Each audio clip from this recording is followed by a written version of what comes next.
और चतरा में कालीचरण सिंह के नामांकन और सभा में शामिल होने के लिए बीजेपी के प्रदेश अध्यक्ष बाबूलाल मरांडी, विधायक दल के नेता अमर बावरी रवाना हुए हैं। उन्होंने एक बार फिर दावा किया है राज्य की सभी 14 सीटों पर एनडीए जीत रहा है। वहीं गांधी उपचुनाव में कल्पना सोरेन को हार का सामना करना पड़ेगा।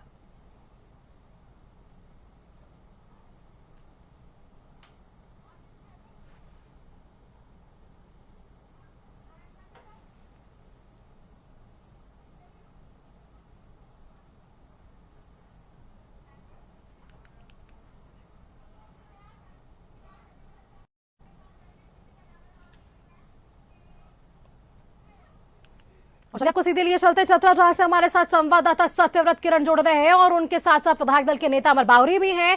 सत्यव्रत, सीधे उनसे बातचीत कीजिए, क्या कुछ तैयारियां हैं बीजेपी की और पहली बार इन्होंने कालीचरण पर भी भरोसा जताया है, कैसे देख रहे हैं इस बार चुनाव को? देखिए, बिल्कुल सही कहा सुष्मिता आपने कि चतरा के भारतीय जनता पार्टी के प्रत्याशी कालीचरण सिंह के नामांकन समारोह में हिस्सा लेने के लिए नेता प्रतिपक्ष अमर कुमार बावरी पहुंचे हैं। उनसे बात करते हैं कि सर, क्या बोल रही है चतरा की जनता? चतरा की जनता मोदी मोदी कह रही है, कमल कह रही है और सब तरफ कालीचरण सिंह जी एक धरती का लाल उनके साथ खड़ा है। उनको विजयी बनाना है, यह सभी लोगों ने मन बना लिया है। और आज सिर्फ भारतीय जनता पार्टी के प्रत्याशी के रूप में नहीं, चतरा के जन जन के प्रत्याशी के रूप में कालीचरण सिंह जी जनता की भावनाओं को आदर के साथ अपने साथ समाहित करके अपना जो नामांकन करने आए हैं और अपने प्रदेश अध्यक्ष आदरणीय बाबूलाल मरांडी जी सहित हम सब लोग उनके नामांकन में आज भाग लेने के लिए। पहली बार उन पर पार्टी ने भरोसा जताया है, क्या लगता है उस पर खरे उतरेंगे? ऐतिहासिक जीत होगी, न भूतो न भविष्यति, एक ऐतिहासिक जीत होगी बड़े मार्जिन के साथ। आदरणीय कालीचरण सिंह जी चतरा के बुलंद आवाज का प्रतिनिधित्व लोकसभा में करेंगे। महागठबंधन चतरा में जो घमासान मचा हुआ है, आपको भी याद होगा रांची का प्रभात तारा मैदान, उलगुलान न्याय महारैली, क्या इसका फायदा मिलेगा? आपस में जो लड़ रहे हैं लोग, लड़ाई है उनका सिर्फ टोवल है, बहुत अंदर विरोध है। एक तो बेमेल का अप्राकृतिक एक मैं कह सकता हूं गठबंधन इन लोगों ने बनाया है, सिर्फ और सिर्फ इस डर से कि परिवारवाद और वंशवाद की राजनीति जो उनका मूल आधार है उसकी खात्मा नहीं हो जाए, इसलिए आखिरी लड़ाई वो लड़ रहे हैं। नरेंद्र भाई मोदी जी के नेतृत्व में 100% देश में 370 कमल खिलके 400 के सीटें पार करके इंडिया जीतेगी और 14 सीटें यहाँ जो झारखंड की वो भी हम लोग जीतेंगे। महागठबंधन की जो बंधन है वो कहीं ना कहीं खुलता हुआ दिख रहा है। आप लोहरदगा की बात करें, राजमहल की बात करें और अब तो खूंटी में भी जो है वो बगावत देखने को मिल रहा है। देखिए, ये महागठबंधन जो है वो अप्राकृतिक है। मैंने कहा ना, इसमें कहीं भी त्याग, तपस्या, सेवा का भावना नहीं है। ये सिर्फ इस स्वार्थ के लिए, एक परिवार को कैसे बचाना है, उनके परिवार के लोग कैसे मुख्यमंत्री रहे, कैसे इस झारखंड के जल जंगल जमीन का जो पत्थर है, बालू है, कोयला है, उसका कैसे दोहन करें, उसका कैसे हम लोग लूट करके अपने परिवार की तिजोरियां भरे।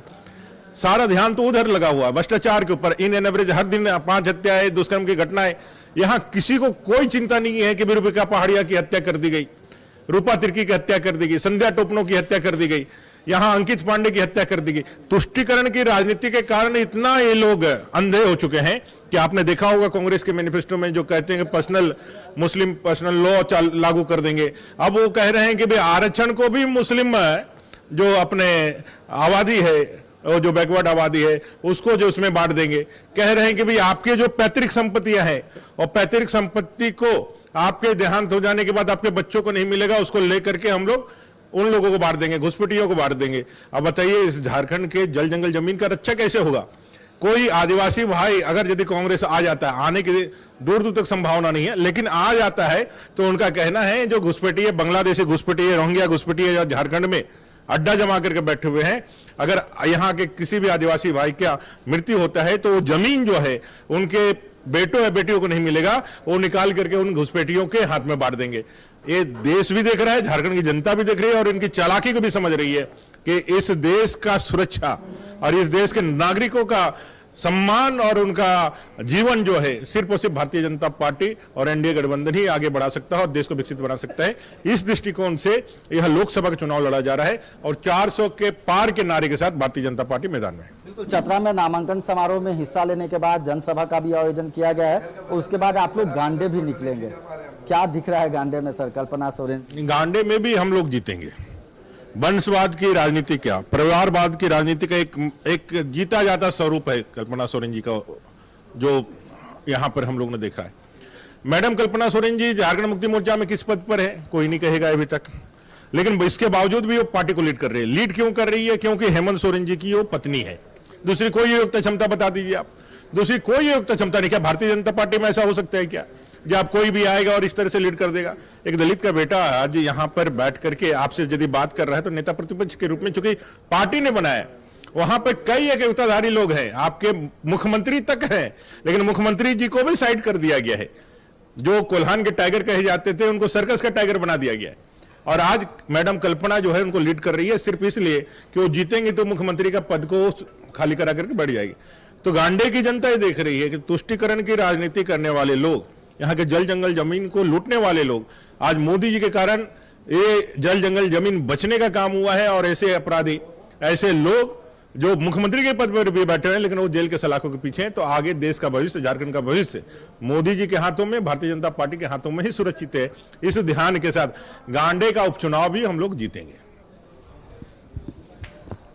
बिल्कुल सत्यव्रत, तो आपने अमर बावरी से बातचीत की है, कई मुद्दों पर उन्होंने हमारे साथ अपनी बातों को सामने रखा है। गांडे उपचुनाव में क्या कुछ समीकरण बन रहा है, इस पर भी उन्होंने हमारे साथ बातचीत की है। सत्यव्रत, आपका बहुत बहुत धन्यवाद हमारे साथ जुड़ने के लिए और इस विषय पर अमर बावरी से बातचीत करने के लिए। क्या कहते हैं और इस बार चतरा का समीकरण क्या कुछ कहता है, साथ ही साथ गांडे उपचुनाव में क्या कुछ बीजेपी की जीत हो सकती है, कौन ऐसे जो लोग हैं, जो जनता है, वो किन आधार पर बीजेपी को इस बार वोट देगी, तमाम मुद्दों पर अमर बावरी से हमने खास बातचीत की है, जिस पर उन्होंने साफ तौर पर कहा है कि 400 पार के नारे के साथ बीजेपी इस बार चुनावी मैदान में है और आगे भी बीजेपी जीत का दावा कर रही है। इसके बाद यहां से ये सभी गांडे के लिए भी रवाना होंगे, जहां भी एक जनसभा होने वाली है और इस दौरान कई दिग्गज बीजेपी के शामिल होने वाले हैं।